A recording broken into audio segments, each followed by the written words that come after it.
What's going on, everybody? We got a quick one for you here because this was a quick fight. Manny Pacquiao versus Ricky Hatton back on May 2nd, 2009. This is pretty much going to be a knockout breakdown because it is a quick one. And this is another opportunity to take a look at Manny Pacquiao as we get closer to Mayweather-Pacquiao, as both of these guys fought Ricky Hatton. So let's see how Manny Pacquiao did against him.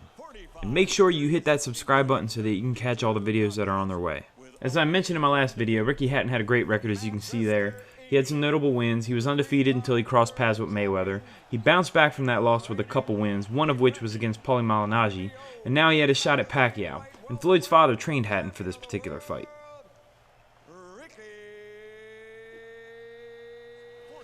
In a lot of ways, Manny's career was starting to shadow Mayweather's career, adding fuel to the fire of a potential Mayweather-Pacquiao fight. Manny would win this fight in the second round by knockout. So I won't spend too much time on strengths and vulnerabilities because honestly it was such a short fight that there wasn't many to talk about. So Pacquiao's key to victory in this very short fight was the hook.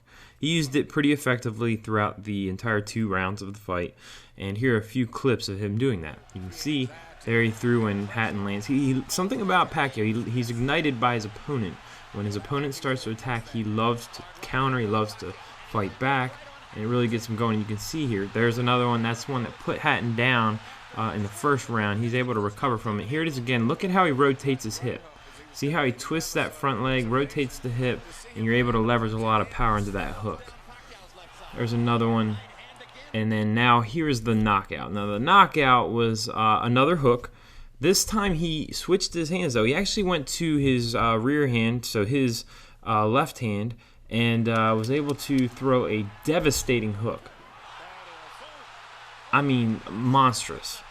And you can see Hatton is done. He is not getting up from that, no doubt about that.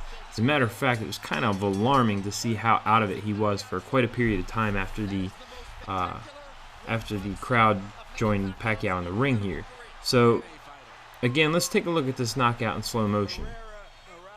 You're going to see Pacquiao basically lead with a jab, and it looks like Hatton is trying to throw a jab as well. It's a very short jab, and he's kind of lackadaisically throwing it in there. But notice how Hatton drops his right hand a little bit, just enough that Pacquiao is able to throw this hook right over the top of it. So when you guys are throwing your jabs, make sure that you keep your rear hand high, guarding your chin, so that something like this doesn't happen. Also, make sure that your jab shoulder is high, so that that's guarding the other side of your chin.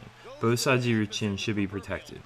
It's not often that you see a hook thrown from the rear hand like Pacquiao did here, but I thought it was very interesting and masterfully done because he was throwing the right hook all night long, and then he switched it to the left, and he landed it right on the button, and Hatton is out of it. You can see even Hatton hit his head on the ground when he got hit, so he was done. He was done as soon as the punch landed. There's no doubt about that. But huge win for Pacquiao on the road to Mayweather-Pacquiao here.